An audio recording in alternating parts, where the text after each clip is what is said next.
আসসালামু আলাইকুম প্রিয় চাঁদপুরবাসী এবং আমার কলিজার পুরান বাজারবাসী।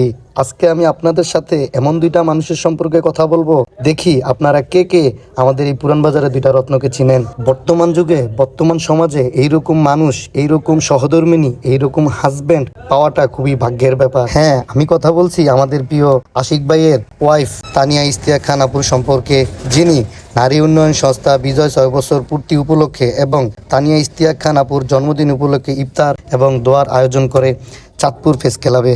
আমি দেখেছি আশিক ভাই এবং তানিয়া আপুকে বিভিন্ন জায়গায় বিভিন্নভাবে মানবিক কাজগুলো করতে। কখনো দেখি কাউকে খাদ্য সামগ্রী দেয়, কখনো দেখি কাউকে মেডিসিন দেয়, কখনো দেখি কেউ টাকার জন্য চিকিৎসা করতে পারে না, তাদেরকে টাকা দিয়ে চিকিৎসা করিয়ে দেয়। আবার কখনো দেখি কোনো কোনো স্কুলে ছাত্রছাত্রীদের পাশে দাঁড়ায়, আবার কখনো দেখি কোনো কোনো মাদ্রাসায় ছাত্রছাত্রীদের পাশে দাঁড়ায়। সাধারণ মানুষের এই কাজগুলো করতে ওনাদের খুবই ভালো লাগে। আমি ওনাদের জন্য আমার ব্যক্তিগত কাছ থেকে আমি দোয়া করব, এই রমজান মাসের উসিলায় আল্লাহ পাক যেন এইরকম সহধর্মিণী এবং এইরকম হাজব্যান্ড যুগে যুগে যেন আল্লাহ পাক বাঁচিয়ে রাখে। ওনাদেরকে যেন আল্লাহ পাক সুস্থতার সাথে নেক হায়াত দান করে। ওনারা যেন এইরকম মানবিক কাজগুলো যতদিন বেঁচে থাকে ততদিন করতে পারে।